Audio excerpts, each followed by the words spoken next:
意云高大师 第30多节羌佛，传弥陀大法，刘慧秀生死自由肉身作画。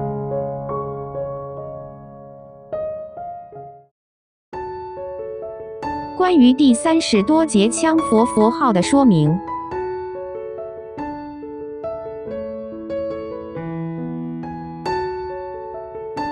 2008年4月3日，由全球佛教出版社和世界法音出版社出版的《多节羌佛第3世》宝书在美国国会图书馆举行了庄严隆重的首发仪式。美国国会图书馆并正式收藏此书，自此人们才知道，原来一直广受大家尊敬的意云高大师就是宇宙始祖报身佛多节羌佛的第3世降世，佛号为第3世多节羌佛。从此，人们就以南无第3世多节羌佛来称呼了。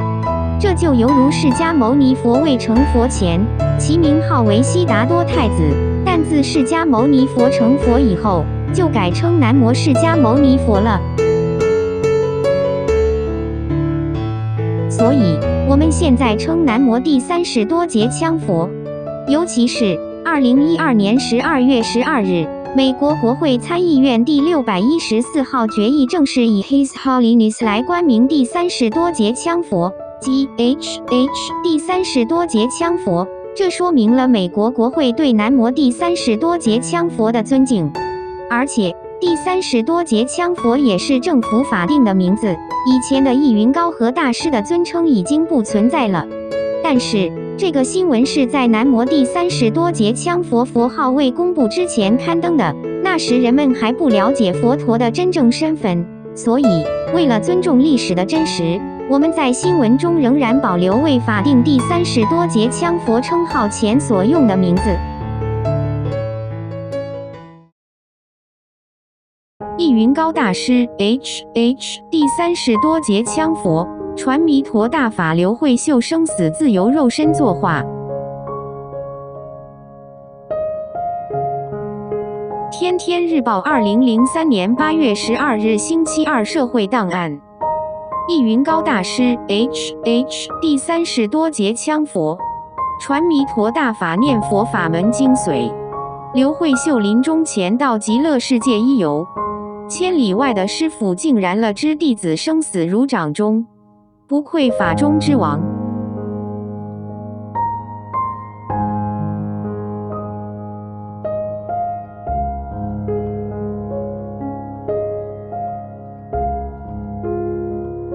记者宋文文西雅图报道，继意云高大师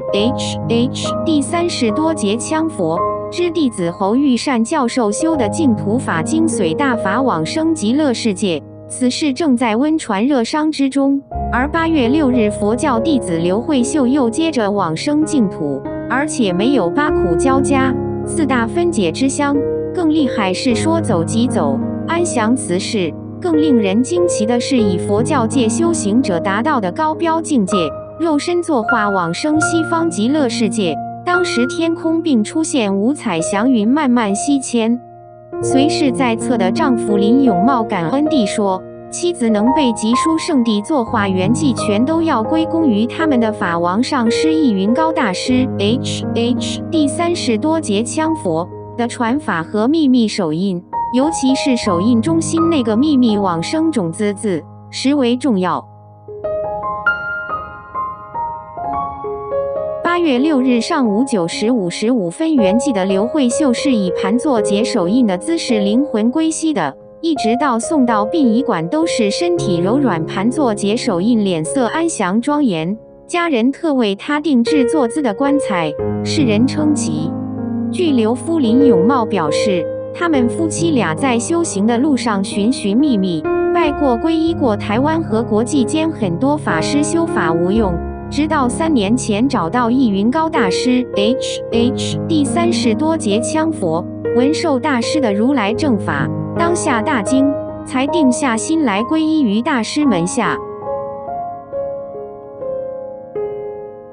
但此时其妻慧秀离癌便访名医药时往效，今年有幸拜见大师皈依门下。7月7日因妻虚弱不克远行，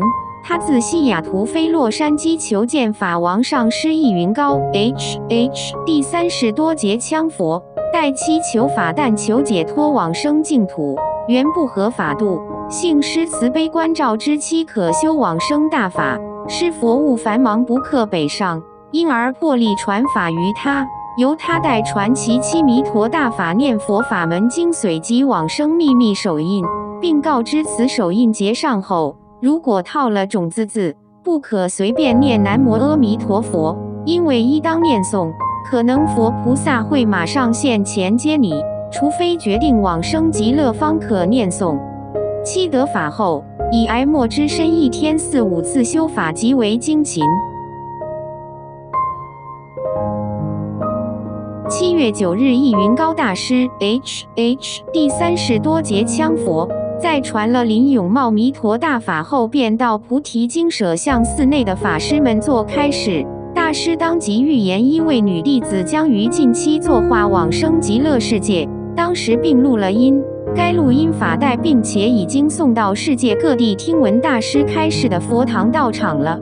8月5日晚上，林七身体虚弱，4大气不接，极限死亡之乡。林永茂自西雅图急电客在洛杉矶的易大师请求加持助其临终的往生极乐世界，请示是否该让其盘坐结印准备往生。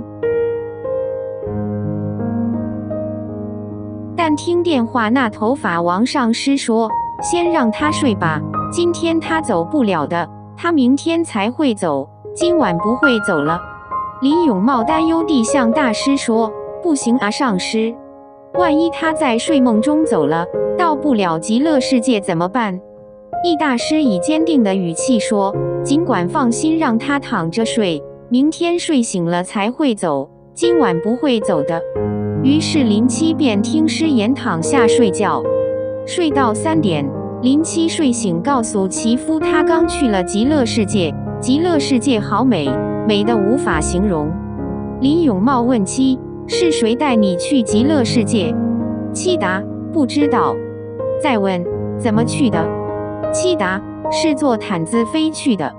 再问，极乐世界有多美？妻答，有山有水，美得无法形容。妻不让他再问，就又赶紧做功课。清晨5点，林七再度醒来说，我要走了，我要到西方极乐世界去了。然后便盘腿结往生手印。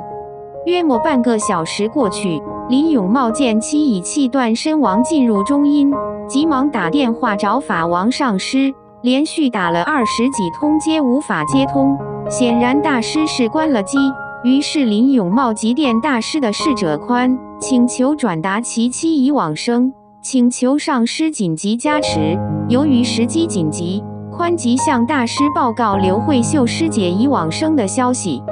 不料大师竟笑说，胡说八道，没这回事，佛菩萨接他的时辰还没到，他怎么走？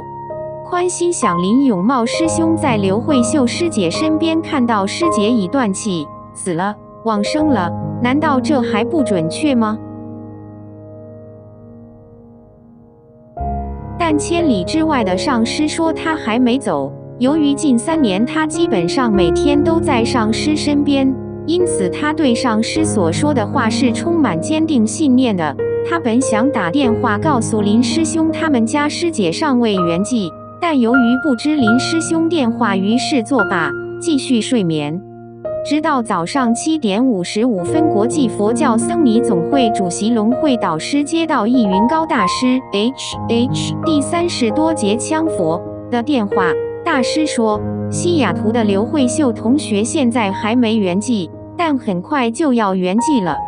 你安排一些法师去帮他助念做法事。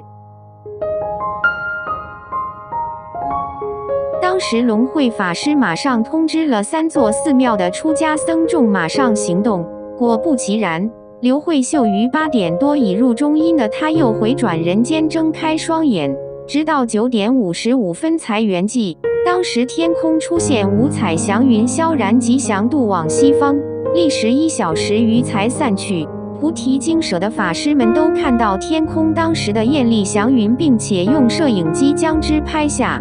这天正巧是刘慧秀的50岁生日。临刘慧秀盘坐圆寂后，一直保持坐姿，至为殊胜。此一消息马上在佛教界传扬开来，难怪以美国、加拿大等34个国家组成的美洲国家组织定论意云高大师 H.H. 第30多节羌佛掌持真正最高的佛法。